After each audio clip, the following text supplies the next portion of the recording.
Sirhan grew up a shy teenager. He dropped out of college after the death of his sister and worked as a gas station attendant. He liked to play pool, he liked music, he liked to read a lot. He was interested in languages. He would go around the house narrating phrases in various languages, Spanish, Russian, French. He wanted to be a UN interpreter at one time. So, his vocabulary was up to par, so to speak. He joined the mystical order of the Rosicrucians and took to hypnotizing himself in his room. He had a fish weight hanging from the light in his room, and I asked him what that was all about, and he said it has something to do with his mystical powers, so to speak. Once in a while he'd get mail, from the Rosicrucians, and Mom would ask him what that was all about, and wouldn't elaborate much. In March 1968, Sirhan asked Munir to help him buy a gun. Sirhan said to me that he used to belong to the ROTC program in high school, and he wanted to acquire a gun so he could practice. So I made him promise that he'll throw it away after he practiced, and I'll see what I could do.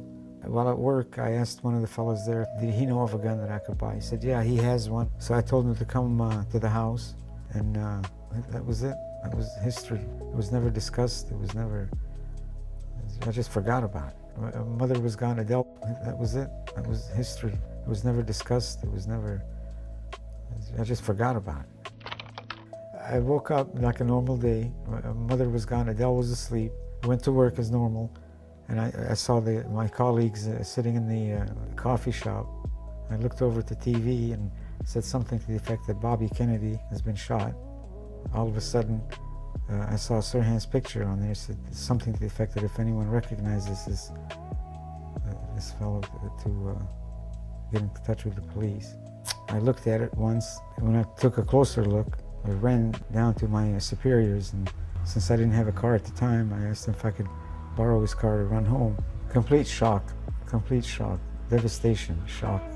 And when we first saw him in jail, I think Mother and I went up first. When Mother first asked him, he says, Mother, I don't remember. I don't know what happened. And he says that to this day, when you ask him about the particulars of that night, he doesn't recall. Sirhan was a highly suggestible young man. He was not an idiot. He was quite intelligent. He was well-read. He stuck to the story that he didn't remember killing Robert Kennedy. Kaiser helped bring Grant Cooper into the case as Sirhan's attorney. He was kind of a warm, friendly human being who didn't think along the lines of conspiracies, and he didn't have a suspicious mind at all. He pretty much took people at their face value. Mr. Cooper said, well, he was there, and he was there with a gun. There's nothing to do but plead guilty and try to save his life. And we were always at odds with the defense team. In fact, Mother used to even write to the judge at nighttime. She felt that the attorneys weren't doing enough. We had so much eyewitness evidence that Sirhan was indeed the shooter. We kind of took the LAPD's word for it, and in the trial, that's what Cooper did. His idea was not to make the LAPD look bad. It was to convince the jury that Sirhan did not have the emotional capacity and the mental capacity to meaningfully and maturely reflect on the gravity of his contemplated act. That's language from the law of diminished capacity in California. Normally conditioned American and trained to kill, then to have no memory of having killed. Sirhan was unconscious due to hypnotic programming at the time of the assassination and had no knowledge or memory of what happened or the programming process. Defense psychiatrist Dr. Bernard Diamond used hypnosis to recover Sirhan's memory of the shooting and explore his mental state at the time. Sirhan bought 2 boxes of .22 caliber bullets at Lock, Stock and Barrel and practiced at a firing range for 6 hours on the day of the shooting. He bumped into a friend at Bob's Big Boy and challenged him to a game of pool, but his friend cried off and Sirhan drove down to check out the campaign parties at the Ambassador. He wasn't a drinker, but that night he had 4 Tom Collins cocktails and soon started feeling sleepy. One of the problems Dr. Diamond had was that Sirhan couldn't remember the actual shooting of Robert Kennedy. So he put him under hypnosis and had him recreate the night of the assassination. On Tuesday night, you've gone back to your car, you're tired, you had 4 Collins to drink, You're too drunk to drive, and you go back to the car, and you see the gun on the back seat. Do you remember? I was hazy, though. I wanted to sleep. Okay. Did you sleep? Coffee was He went back to the hotel in search of coffee and met a girl by a coffee urn. She was sitting next to us. The coffee urn. The coffee. All right. Was she the one who gave you the coffee? She's the one that asked for it. She asked for the coffee. All right, then what? And that's what I wanted. And I gave her a cup. And I made some for me. Mm-hmm. And we sat there. Then she moved. And I followed her. Mm-hmm. Okay. She led me into a dark place. Led you into a dark place. Dark. Oh, hell, dark. A lot of lights, too. There were a hell of a lot of lights. This was consistent with what he said before, too. There were a lot of lights there, but he was in the dark.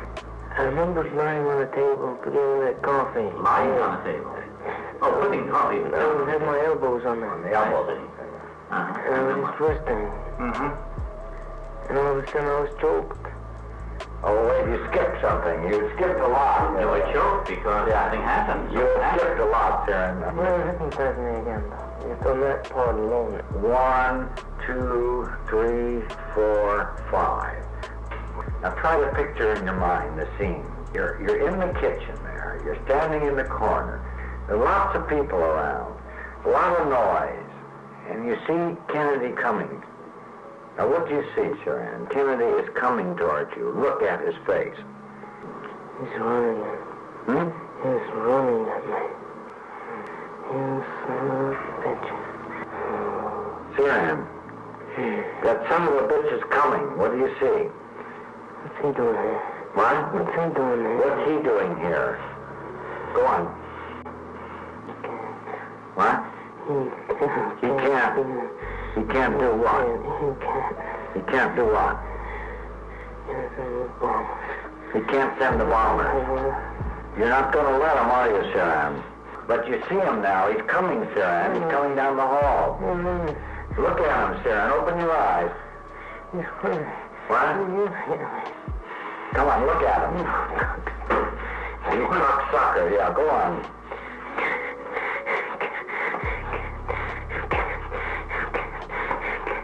You're reaching for the gun, Sharon.